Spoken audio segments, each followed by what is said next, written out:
26 जनवरी 1950 को जो हमारा संविधान पूर्णतः लागू हुआ,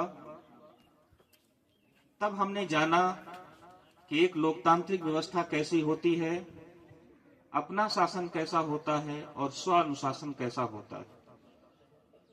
और इस दिन हमने तमाम संविधान निर्माताओं, जिनमें बाबा साहब अम्बेडकर का नाम प्रमुखता से लिया जाता है, अपने अपने क्षेत्र के तमाम विधि विशेषज्ञ जो थे, उन्होंने अपने जीवन का जो सर्वोत्तम ज्ञान था,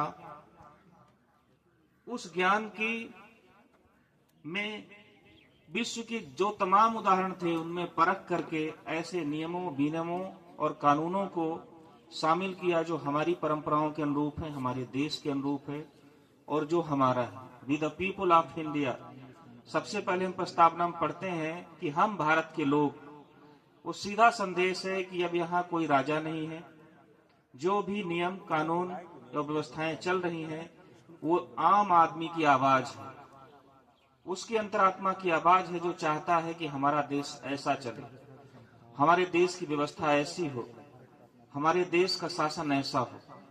ये साल इस मायने में भी खास है बच्चों, अभी हम लोगों ने समाचारों में पढ़ा है कि हमारे जो नियम विनियम थे, बहुत जल्दबाजी में या यूं कहो कि बहुत बड़े परिवर्तन से बचने के लिए हमने 15 अगस्त 47 को अंग्रेजों के बनाए हुए बहुत सारे विधानों को थोड़े बहुत परिवर्तन के साथ अपना लिया था और वो समय के साथ अनुपयोगी हो चले थे।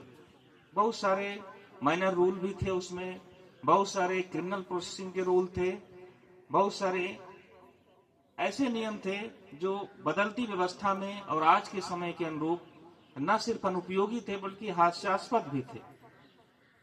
हमारी नई सरकार ने इन चीजों को समझा और काफी मेहनत, मशक्कत और विश्लेषण के बाद ये पाया गया कि बहुत सारे नियम ऐसे हैं जिनकी जगह नए नियम होने चाहिए।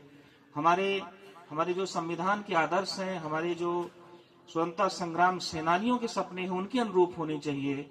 और इसी साल हमने इंडियन पेनल कोड में और क्रिमिनल प्रोसेसिंग के जो नियम हैं उनमें भारी बदलाव किया और बहुत सारे मानवीय तत्व और भारतीय तत्व उसमें शामिल करके उसको फिर नए सिरे से लागू किया। तो ये गणतंत्र हमारे लिए इसलिए खास है कि वो सपने और भी अच्छे ढंग से साकार हुए।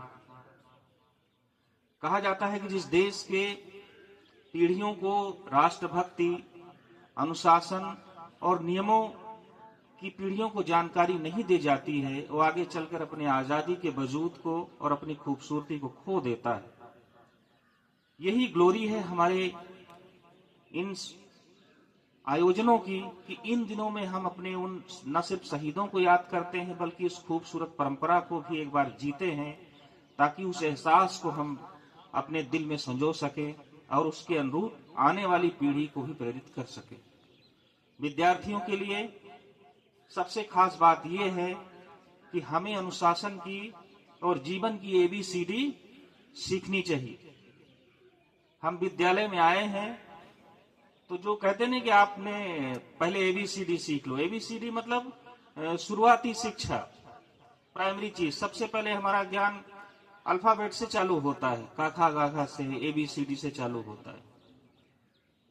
एक विद्यार्थी को याद करने वाली चीज ये है कि अगर हम अपने देश को और भी अच्छा, और भी महान, और भी अनुशासित बनाना चाहते हैं